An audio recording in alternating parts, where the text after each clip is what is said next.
మోకాళ్ల నొప్పులు, gas, gut health వంటి సర్వ రోగాలకు నివారణి అరుణ యోగా ఆముదం. తోటా ప్రసాద్ గారిని ఇంటర్వ్యూ చేస్తూ మెహర్ రమేష్ గారి ప్రస్తావన లేకుండా ఆ ఇంటర్వ్యూ పూర్తి చేయలేము. ఆయన దగ్గరికి వెళ్ళే ముందు ఆరెంజ్ సినిమా గురించి ఒక 2 ప్రశ్నలు సార్. ఓకే. ఆరెంజ్ సినిమాకి మీరు బొమ్మరేలు భాస్కర్ గారితో కలిసి వర్క్ చేశారు, నైట్ షిఫ్ట్స్ అన్ని. అవును. సో ఆ మూవీ అప్పుడు అంత ఫలితం ఇవ్వలేదు, కానీ ఆ ఇంపాక్ట్ ఇప్పటికీ అలాగే ఉంది. అవును. అయితే ఆ సినిమా వర్కింగ్ చేసేటప్పుడు మీరు కొంచెం ఇచ్చే సలహా కానీ, ఇది మరీ హార్డ్ హిట్టింగ్గా ఉంది ఆడియన్స్కి, మరీ పచ్చి నిజం చెప్పేస్తున్నావు, కాస్త చూసుకో, ఇలాంటి అలర్ట్ ఏమన్నా ఇచ్చారా? నేను ఇదివరకు ఒక ఇంటర్వ్యూలో చెప్పినట్టే ఆరెంజ్ పరుగు తర్వాత బొమ్మరేలు భాస్కర్ గారు చేద్దాం అనుకున్నారు. ఒక 20-25 మంది రైటర్స్తో కూర్చున్నాడంట ఆయన. నాకు ఆ విషయం తెలియదు. ఒకరోజు రామ్ చరణ్ గారు ఇంటికి పిలిపించి, ఇప్పటికి 25 మంది రైటర్లు వెళ్ళిపోయారు ప్రసాద్ గారు, మీరు ఆయనతో ట్రావెల్ అవ్వండి, కనెక్ట్ అయితే కంటిన్యూ చేయండి, లేకపోతే మాత్రం మీరు ఫీల్ అవ్వద్దని ముందే చెప్పాడు ఆయన. ఓకే. సరే ఓకే అండి అన్నాను. నేను భాస్కర్ గారిని కలిసిన తర్వాత ఆయన నాకు కనెక్ట్ అయ్యాడని నేను చెప్పిన పాయింట్స్తో అలా ట్రావెల్ అయ్యాను. ఒక 1.5 years ఆగాను. అంటే నేను 2008-9లోనే ఆయనతో ట్రావెల్ అయితే దాదాపు 1.5 year జరిగింది. 1.5 yearలో ఏంటి అంటే ఆయనకు ఒక సాటిస్ఫాక్షన్ ఉండదు. ప్రతిరోజు ఆయనకి పరగొడుపు కిందే ఉంటుంది. రాత్రి 2 గంటలకు 3 గంటలకి కడవలే కాపాడెత్తరే అంత అలా గోడకేసి కుట్టుకుంటూ ఉంటాడు ఆయన, భగవంతుడా కాపాడు అని. సీన్ ఏంటి మనం చెప్పాలి తాపత్రయపడుతూ ఉంటాడు ఆయన. విన్నాను సార్, షూట్కి వెళ్ళే ముందు దాకా కూడా సీన్ ఫైనల్. అంటే మార్నింగ్ 6 గంటలకి షూటింగ్. నేను నా హెల్త్ పాడయ్యాక డయాలసిస్ చేయించుకుని ఈ డిస్కషన్ కోసం అర్ధరాత్రి పెట్టుకునేవాడిని. ఒక 8 గంటలు నేను డయాలసిస్ వెళ్తే 4 hours ప్రాసెస్. 12 o'clock వెళ్ళి 12 నుంచి ఎర్లీ మార్నింగ్ వరకు వర్క్ చేసి అప్పుడు ఇంటికి వెళ్ళేవాడిని. నేను ఈయన కోసం డిస్కషన్ కోసం వెళ్ళేవాడిని. వెళ్తే అప్పుడు శివకుమార్ అని ఒక తమిళ రైటర్ ఉండేవాడు. ఆయన ఏమన్నామంటే, భాస్కర్ ఇది మన కథ కాదు. ఓకే. అంటే ఇప్పుడు ఏంటి మన కథ అనే డిస్కషన్ 3 గంటలకి 4 గంటలకి స్టార్ట్ అయ్యేది. తెల్లవారుజాము 6 గంటలకు ఒక సీన్ చేయాల్సి వస్తే ఇప్పుడు 3 గంటలు 4 గంటలు ఇలా మాట్లాడుతాయంటే నేను షాక్ అయ్యాను. 1-2 సార్లు ఆయనతో నేను చాలా తీవ్రంగా విభేదించిన సందర్భాలు ఉన్నాయి. అంటే ఏంటి అంటే, మీరు సినిమా చూశారు, చాలా కొత్త కాన్ఫ్లిక్ట్, బట్ ఏంటి అంటే ఒక ప్రేమ కథకు ఒక రౌండప్ ఉండాలి. ఇది వన్ సైడ్ అయిపోయింది. ఎంతసేపు రాము జానుని మెప్పించడం అయిపోయింది తప్పితే జాను రామ్ కోసం చేసింది ఏదీ లేదు. ఇది ఉండాలని నా ఆర్గ్యుమెంట్.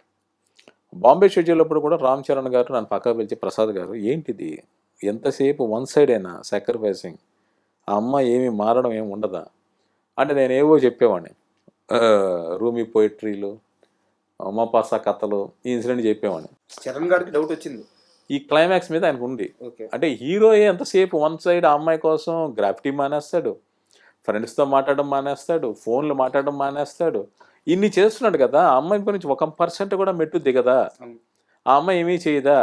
అందువల్ల ఏంటి, ఆ అమ్మాయి వైపు నుంచి కూడా ఏదైనా ఉంటే ఆడియన్స్కి ఒక సాటిస్ఫాక్షన్ ఉండేది.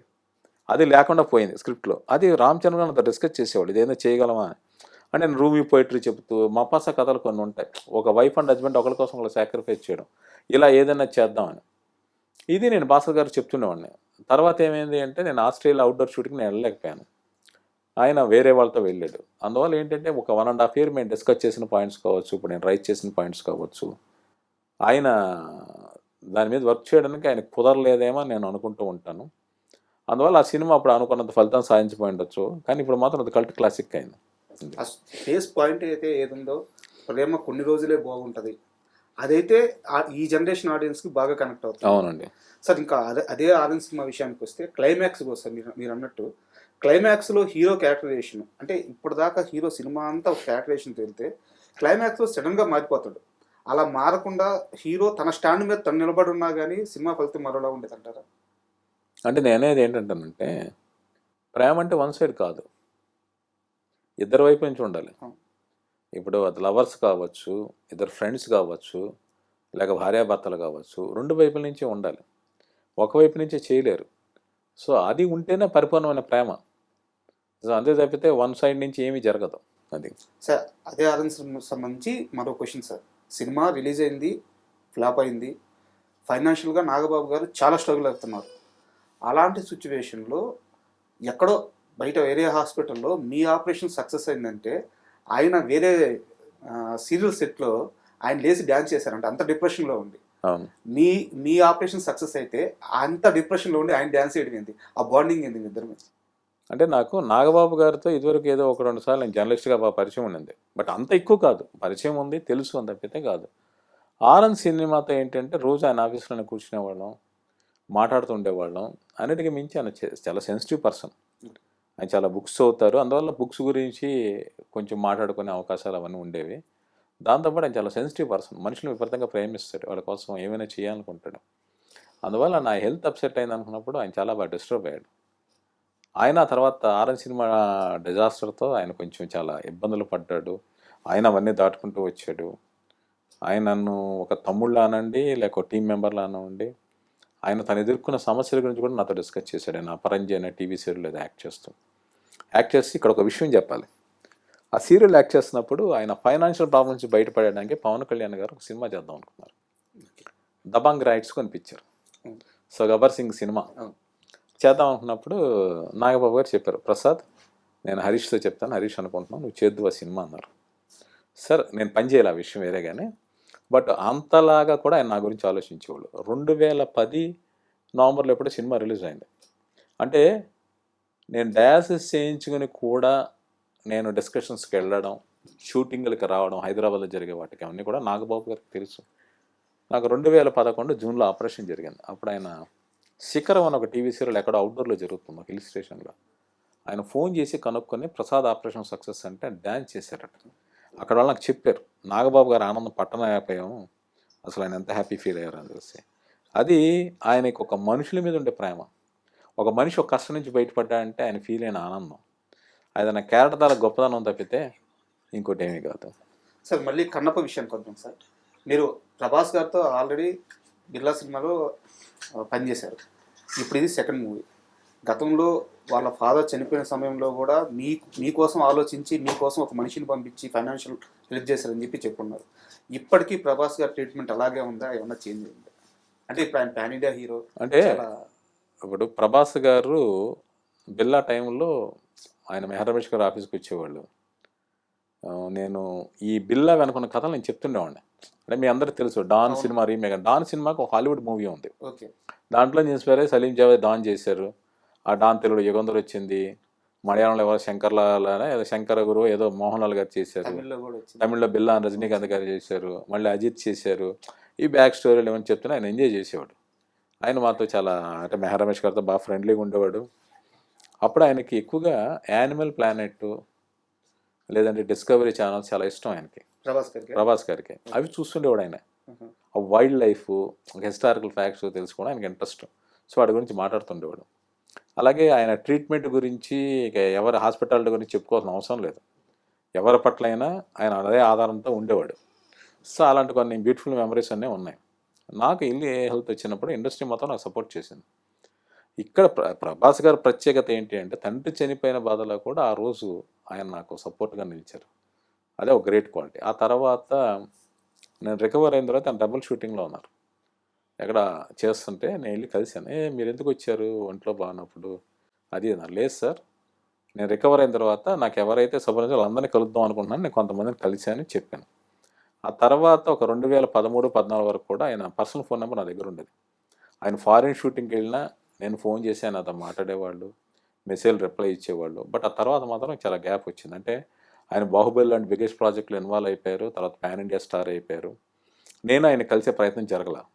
బట్ నేను యూవీ క్రియేషన్స్లో కృష్ణరాజు గారు గోపికృష్ణ మూవీస్ మీద సినిమా చేద్దాం అంటున్నారు. సునీల్ గారు హీరో. నేను ఒక కథ చెప్పా, ఒక రొమాంటిక్ కామెడీ, ఒక హాలీవుడ్ సినిమా నుంచి ఇన్స్పైర్ అయ్యి. కృష్ణరాజు గారు విపరీతంగా నచ్చింది, విపరీతంగా నవ్వి ఎంజాయ్ చేశారు. సో ఆ సినిమా డిస్కషన్స్ అవి జరుగుతుండేవి. సో ఆ టైంలో నేను రెగ్యులర్గా వాళ్ళ ఆఫీస్కి వెళ్తుండేవాడిని. ఆ తర్వాత ఈవీ క్రియేషన్లో నేను ఎక్స్ప్రెస్ రాజా అని ఒక సినిమా చేశాను మేలపాక గాంధీ గారితో. ప్రభాస్ గారి బ్రదర్స్ ఉంటారు, ప్రబోధ్ వాళ్ళందరితో నేను అప్పుడు పరిచయం. అంటే బిల్లా నుంచి వాళ్ళకు ఉన్న పరిచయం. అప్పుడు మళ్ళీ కలిశాను. అలాగే రామ్ చరణ్ గారితో సినిమా చేద్దాం అనుకున్నారు ఈవీ క్రియేషన్స్ 2016లో. మేర్లపాక గాంధీ గారు డైరెక్టర్. ఆ టైంలో స్క్రిప్ట్ వర్క్ చేశాను. వాళ్ళు అడ్వాన్స్లో అవి ఇచ్చారు. బట్ ఆ స్క్రిప్ట్ మెటీరియలైజ్ కాల. అలాగా ప్రభాస్ గారు కావచ్చు, ప్రభాస్ గారి స్నేహితులతో ఉన్న బ్యానర్లో కావచ్చు నా అసోసియేషన్ కొనసాగింది. ఈ మధ్య ఒక 5-6 నుంచి నేను ఆయన కలవాల. నేనేంటి అంటే ఏదైనా పని ఉన్నప్పుడు, అంటే నా పనిని కాదు, వర్క్ పరంగా నేను కలవాలని ప్రయత్నిస్తాను తప్పితే లేకపోతే ఊరికే కలవడానికి నాకు ఇష్టం ఉండదు. సో అనుకోకుండా మళ్ళీ కన్నప్ప సినిమా షూటింగ్లో కలిశాను. ఎలా సార్ ఫస్ట్ మీటింగ్ ఆయన ఎలా రిసీవ్ చేస్తారు? లాస్ట్ ఇయర్ ఏప్రిల్లో నేను కలిసి అప్పటికప్పుడు నేను మారిపోయాను. ఒక విషయం అలా ఆశ్చర్యంగా చూస్తున్నారు. అప్పుడు ఆయన రీకలెక్ట్ చేసి ఇప్పుడు ఎలా ఉన్నారు, ఏంటి హెల్త్ ఎలా ఉందని అడిగారు. ఆ రోజు విష్ణు గారికి ప్రభాస్ గారికి మధ్య రామోజీ ఫిల్మ్ సిటీలో వర్క్ జరిగింది. ఇప్పుడు కలిసా, సో మాట్లాడా, ఆయన అన్నీ జాగ్రత్త అని చెప్పారు. అది మీ కెరీర్ని బాగా ఇంపాక్ట్ చేసిన వ్యక్తి మెహర్ రమేష్ గారు.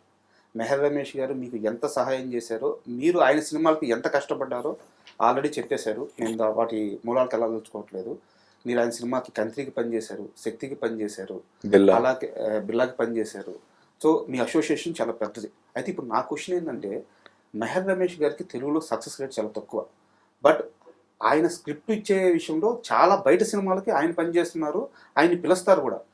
సో అంత మంచి రచయిత, అంత మంచి మేకరు సక్సెస్ విషయంలో ఎందుకు వెనకబడిపోతున్నారు? అంటే సినిమా కోసం ఆయన పడే కష్టంలో ఏమైనా లోపం ఉంటుందా, లేకుంటే ఎక్కడ బ్యాడ్ అవుతుంది? మెహర్ రమేష్ గారు గాడ్ బ్రదర్, అది పక్కన పెట్టండి. ఆయన ఒక great film maker. Great film maker ఎందుకన్నానంటే, మీరు బిల్లా సినిమా చూడండి, చాలా స్టైలిష్గా తీశారు. శక్తి సినిమా మల్టిపుల్ లొకేషన్స్, ఒక రకరకాల ఆర్టిస్టులు, రకరకాల లేయర్స్, వాటన్నిటితో సినిమా ఫాస్ట్గా కంప్లీట్ అవుతుంది. మాటలు కాదు, ఒక ఎంత హార్డ్ వర్క్ చేయకపోతే ఆ సినిమా అలా తీయలేరు. కంటెంట్ జనానికి కనెక్ట్ కాలేదు, ఈ విషయం నేను ఒప్పుకుంటాను. కానీ ఆయన మేకింగ్లో కానీ వర్క్ విషయంలో కానీ ఏమాత్రం రాజీ పడరు. నేను నమ్మేది ఏంటి అంటే, నేను అనుకునేది ఆయన మేకింగ్ తగ్గట్టుగా స్క్రిప్టులు ఆయనకు దొరకట్లా. ఇప్పుడు శక్తి సినిమా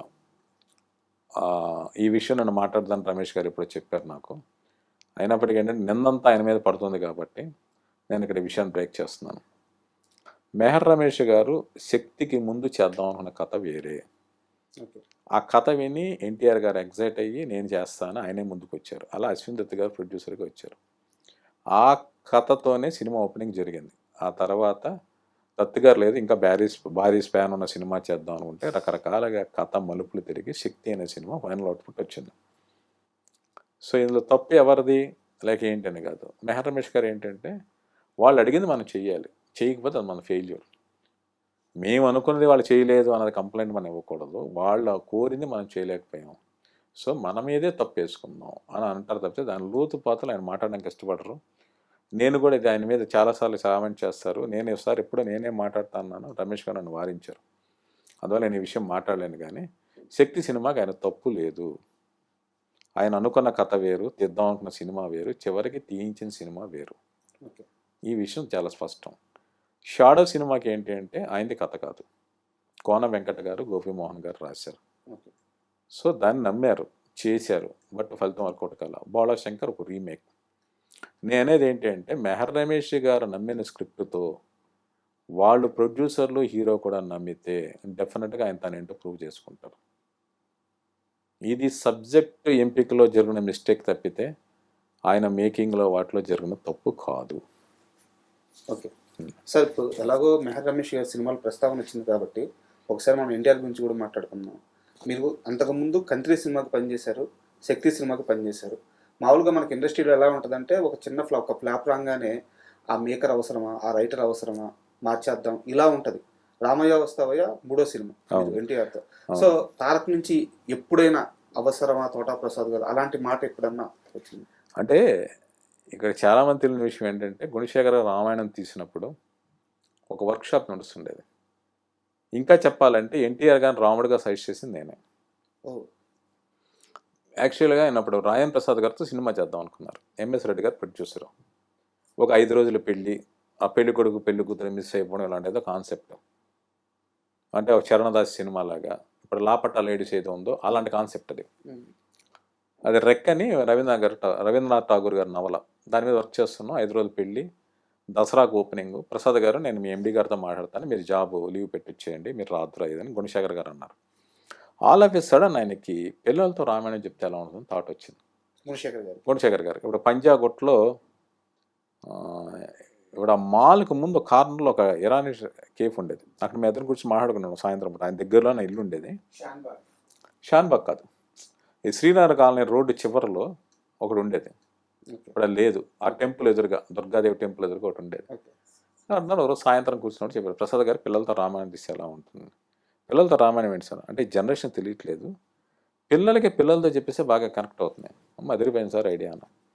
అంటే ఆయన మొదట మెడ్రాస్ విజయ ప్రొడక్షన్స్ ఎవరి దగ్గరికి వెళ్ళారు, వాళ్ళు నాట్ ఇంట్రెస్టెడ్. ఎంఎస్ రెడ్డి గారు చెప్పాను, చాలా ఎగ్జైట్ అయిపోయారు, ఇది కదా ఈ ప్రాజెక్ట్ చేయాల్సింది. ఆ రాయం ప్రసాద్ సినిమా పక్కన ఆపేసి ఈ సినిమా చేద్దాం అలా రామాయణం వచ్చింది. రామాయణం వచ్చిన తర్వాత దానికి నా దగ్గర మా ఫాదర్ దగ్గర చాలా కలెక్షన్ ఉండేది, ఎవరి దగ్గర లేని రామాయణాలు. విచిత్ర రామాయణం, ఆధ్యాత్మ రామాయణం, వాల్మీకి రామాయణం, రంగనాథ రామాయణం, ఇంకా రకరకాల రామాయణం అవన్నీ తీసుకొచ్చి ఇచ్చి నాకు తెలిసిన రామాయణ కథలు చెప్తూ అని పార్టిసిపేట్ చేస్తుండేవాడిని. నేను దిల్షుక్ నగర్లో ఉండేవాడిని, గుణశేఖర్ గారు పంజాగుట్లో ఉండేవాళ్ళం. ఒకరోజు సాయంత్రం ఎవరిని పెడదామంటే స్కూల్స్ అన్ని తిరిగి పిల్లల్ని సెలెక్ట్ చేద్దాం సార్ అన్న. సార్ అలాగే చూద్దాం అనుకుంటున్నాడు ఆయన. ఒకరోజు సాయంత్రం నేను దిల్షుక్ నగర్ వెళ్తుండగా రవీంద్ర భారతి దగ్గర అలా సిగ్నల్ దగ్గర బస్సు ఆగింది. చూస్తే లెఫ్ట్ సైడ్ ఒక బ్యానరు మాస్టర్ ఎన్టీ రామారావు నృత్య ప్రదర్శన అని. ఒకసారి టక్కున ఆగిపోయా. మాస్టర్ ఎన్టీఆర్, మనకు శ్రీరాముడు అంటే పెద్ద ఎన్టీఆర్ గుర్తొస్తారు, ఇంకెవ్వరూ లేరు.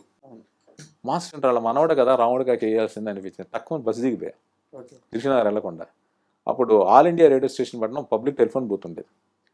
నేను ఫోన్ చేశాను గుణశేఖర్ గారికి, ఏంటి సార్ ఏంటి ఇప్పుడే కదా వెళ్ళారు, ఫోన్ చేశాను సార్ ఇక్కడ ఎన్టీఆర్ అని రామారావు గారు మనవడు హరికృష్ణ గారు అబ్బాయి, తన డ్యాన్స్ ప్రదర్శన జరుగుతుంది, అతను రాముడైతే ఎలా ఉంటుందని. అంటే అప్పుడు ఎంఎస్ రెడ్డి గారు చెప్తే ఎంఎస్ రెడ్డి గారు గుణశేఖర్ గారు చూసి ఇంకెతనే మన రాముడని ఫిక్స్ అయిపోయారు. ఫిక్స్ అయిపోయిన తర్వాత వర్క్షాప్ నడుస్తుండేది. ఇప్పుడు శబ్దాలయ థియేటర్లో వర్క్షాప్ ఉండేది, మొత్తం పిల్లలందరికీ బిచ్చు అరుణ బిచ్చు వాళ్ళందరూ చేసేవాళ్ళు.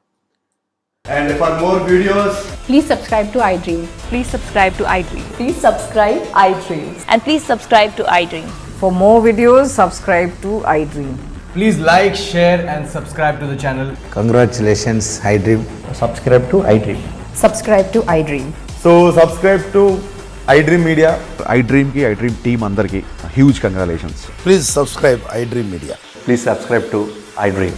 Subscribe iDream. Please subscribe to iDream.